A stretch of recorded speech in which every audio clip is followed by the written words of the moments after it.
She was being observed and looked at, screened, if I can say that, by the man, right, to see if, okay, who is your who are you? You know, okay, yeah, I'm thirsty. Yeah, let me give you the drink, like you said. She overcompensated. Oh, and that was in the man's prayer. See, this was actually in his prayer, the Yeah. specifics. And yeah, you know what I'm saying? And then to see God select her out. And so that's what I say, with us men, we need to now, like now what I do, I know what I need. Okay. I know what I need. It ain't no more of this a man because this is the thing that I learned and discovered. So they say the man supposed to be the visionary. Okay, got that. The man is the leader, the head, all of that, CEO, all of that, everything. I heard this. I meant to send you this video too. I'm gonna send it to you. I tried to catch it on TikTok, but when it went off, the video went off, and I said, man, I need to send Jay this by this African pastor by the name of Pastor Chris, and he talked about what a husband really is in the Hebrew and what it meant. A husband back in that day, it meant master, your master, right? That concept could even be misconstrued, but I understood what he was talking about from Genesis. But anyway, like I said, what I learned is that okay, if she's to be my helpmate, when I do my investigation of her, my observation, I need to know, can she fulfill what I need? Just like a job. If we say marriage is a job, as marriage is a business, right? Mhm. She need to be able to, and here's the thing, I need to be able to staff my weakness, which she is the strength. No, She's the yeah. strength to my weakness that I need in the vision. See, so a man have to realize, okay, I'm lack here, I'm slack here because I need help because I can do it, but I need help to get it done or to accomplish it better. He needs to be able to say, this woman, whoever he's communicating with or whoever he's dealing with or whatever, no matter how pretty, beautiful she is, if she can't fit his need, he does not need to even go any further, no matter how in love he is, because at the end of the day, it's going to turn out to be a problem, Jay, because she doesn't fit his need. I was watching this other little program, and I'm gonna let you run. I was watching this other little program, and it was this guy. He said he was making like 10,000 a month. The wife was only making 1,500 a month. He took and said, uh, "Baby, you want to?" They was no the baby. She wanted to have the baby now, so he called his mom. His mom said, "Well, that's what married women want. They want a child." So he said, "Okay," and gave her the child. But he told her, "Say, you're gonna have to come off the gym." He said, "But do this." So anyway, he took his business plan Mhm. and gave it to her. She went to school, learned everything about it. He went from making $10,000 a month to averaging over, I think they said $500,000 a year because of what she fit his thing to multiply it. And I Wow. agree with that. You get a woman with that, and she puts money. Well, sometimes what happened, and I've been in my mistake, is that I've chosen who can't multiply what I'm giving. See, I'm called to preach. My assignment, and ain't that some people volunteer to preach, some nominate themselves to preach. I was called to do this. This is what I do. This is my life. I Mhm. have to choose someone that fit the wife of a man who's called to ministry because I have things for her to do. You understand what I'm saying, Jay? To fulfill what Mhm. God called me to fulfill. If she's looking for I may love her and care about her. If she's looking for a lawyer she wants to be $10 million, that's not me. I have to respectfully bow out. You understand what I'm saying? I had to learn that. I don't care how much I like her, or how much I'm attracted to her. I gotta bow out. Why? Because it's gonna be problems. It's gonna be problems for her because she's looking to be a millionaire's wife. It's gonna be a problem for me because I don't pursue money like that. You understand what I'm saying? I pursue the Mhm. kingdom. You understand what I'm saying? And so I've learned that these are the things that in relationships, especially those of us that have been through it and all this stuff, we ain't got long. We need to really talk with people, find out what is this individual is what I need. Now, I don't know how women can do that, but yeah, there you go. You got it, Jay. I mean, I think, like I said, both sides can do it. I mean, I do think part of it is, like I say, a little bit of a business deal, kind of like you were saying before. And I think that there is, part of what we have to do in these environments. And I think it takes a little bit of the love out of it. And I think that's why, people fight it a little bit. But I do think it is partially a business deal. And I agree with you. I'm the same way now. I'm looking for a woman who can come in and can be strong where I am weak. Right. They can basically, because the way I always look at it, and I know you follow my channel, so I'm always talking about a train. And one of the things that's interesting about the train engines, because I'm always talking about train engines, is that train engines, they actually, like I say, I don't know if people can see this when they're at home, but like if you look at this and you say, okay, this is one engine that's going one way, and then we say this is another engine, and we can see the point is pointing that way. When you put engines together in a train, they don't put them like this. Okay, Mhm. they don't put them like that. They put them like this, back to back. Mhm. Mhm. Mhm. And there's been analogies where people talk about the whole three braided cord, Mhm. because it's man and woman, and it's Jesus as the final cord that's three Mhm. corded broken, Mhm. Mhm. rope or whatever. It's hard to be broken. Mhm. And see, what I believe is that the reason why women are so strong is because they were meant to run backwards. Mhm. And it's a Mm. lot of women might not quite get that. But when you look at a train and you say a train with two engines, you got one engine that's pointing down in the direction that the family's going. But then you have the other engine that's pointed the opposite way. And see, Mm. not only does that engine, which is the woman, protect the man who is at her back, Mhm. and she Mhm. sees all the problems that he has, Oh wow! Wow! she's Wow! also looking at the children.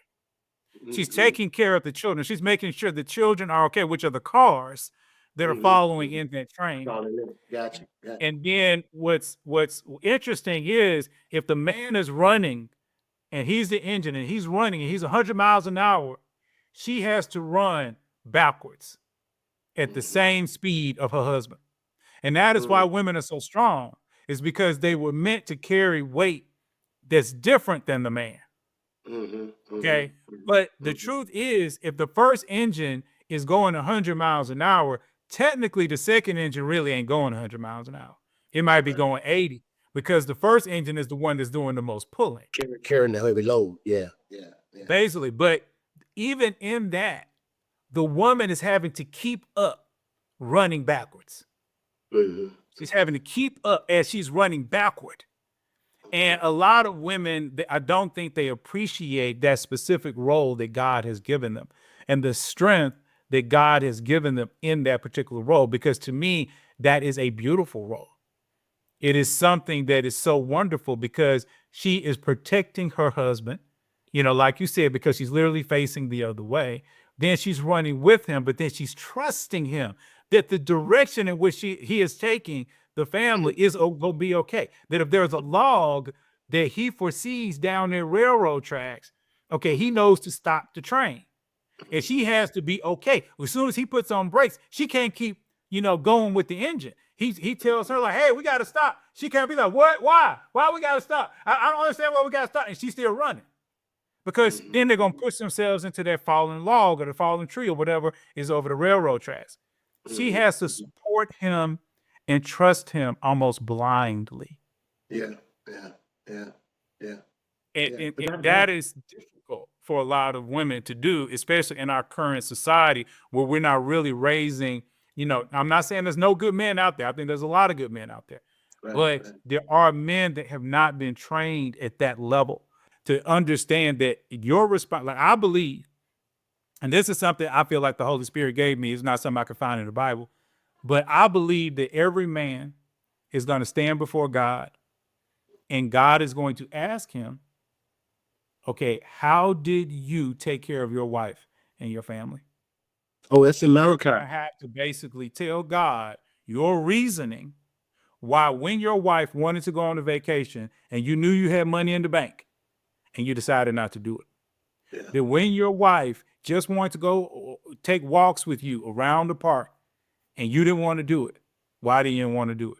When your Yeah. wife was asking you to at least vacuum the carpet in the living room while she washed the dishes and you said you didn't want to do it, okay, because you thought you was the king of the castle, okay, all that stuff is going to come down because when Jesus gave, he gave more than his disciples. Mhm. And if we are to lead like Jesus, that means we have to outgive our wives. They can't be the number one giver. We have to be the number one giver. And I think that that's another place where a lot of men are, not quite getting that full understanding of what it means to be a man and to be a spiritual man and a man that walks in the fullness of what God has called us to be. Well, I was in a conversation with a sister, right? And I studied that Ephesians chapter 5, and I'm gonna share, and I've seen them, and there's two submissions, and this is what I shared to one of my sister friends. Cause I have a sister friend. We've been friends for about 10, 11 years, and we banter back and forth, right? She don't want me. She already told me I don't want you. So I said okay. So we just pick and reach the break. She was like, you can. Was she cute? No, she's a beautiful sister. Whoever gets her gonna get a good one. Yeah, she's a handful. You need the Lord for your shoes to be handful. I tell her that all the time.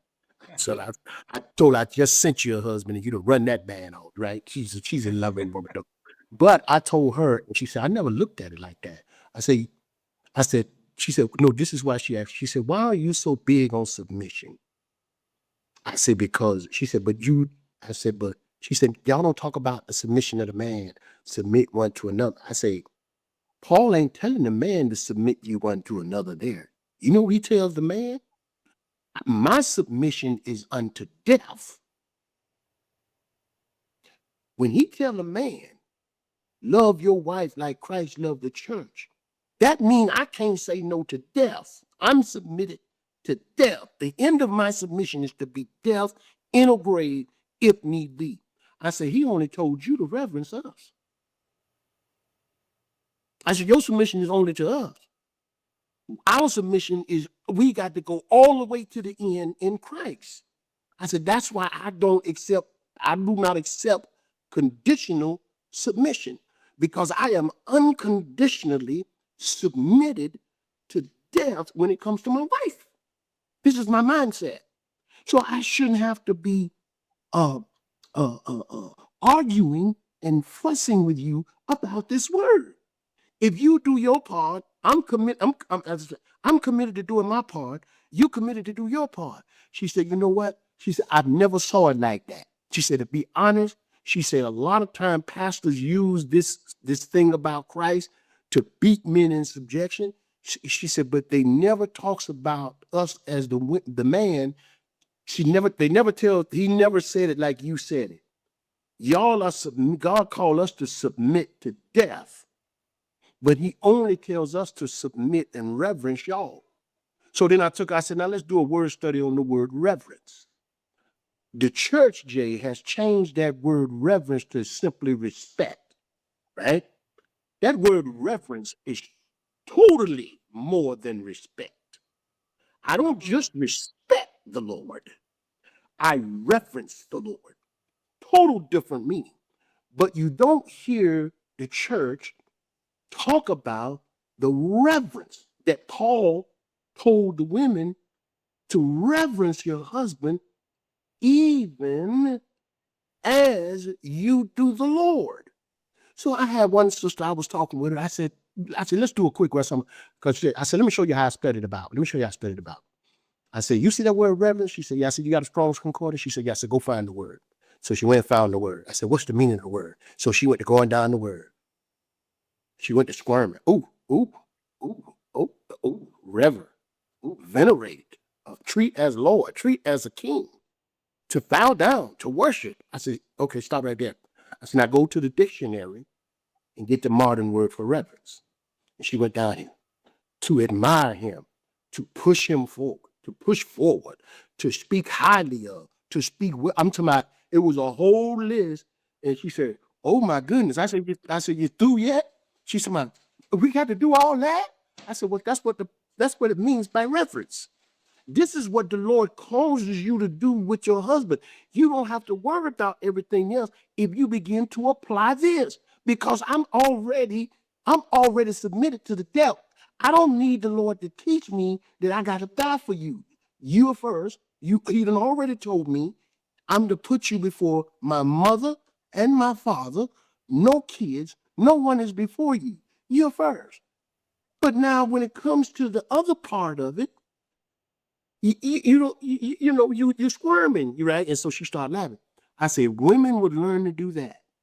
I said, they'll win their husbands, because when you go to 1 Peter chapter 3, that's all Peter is telling that woman, that saved woman, if she has an unsaved husband, that by him observing your chaste or reverential conduct, you'll win him to the Lord. Not preaching, not prophesying. Don't put no oil on his pillow. If he ain't say don't need no oil, don't prophesy over him while he sleep. All this stuff they get from these women conferences, prophesy to him while he's sleeping. Put oil on his pillow and all this kind of stuff. You ain't got to do all that. Peter said, let him observe your chaste conduct. Let him observe your reverence. Let him observe your support of him. Let him observe, I'm talking about just totally change, speaking to the king in him. I tell people all the time, Nabal's wife, there's two types of man. There's a fool and a king in every man. Nabal brought out the fool in David, but Nabal's wife spoke to the king in David and saved her life. You understand what I'm saying? Yeah, see, neighbor spoke to the fool of David. You know what I mean? So, yeah, but go ahead. I just want to chat it. Go ahead.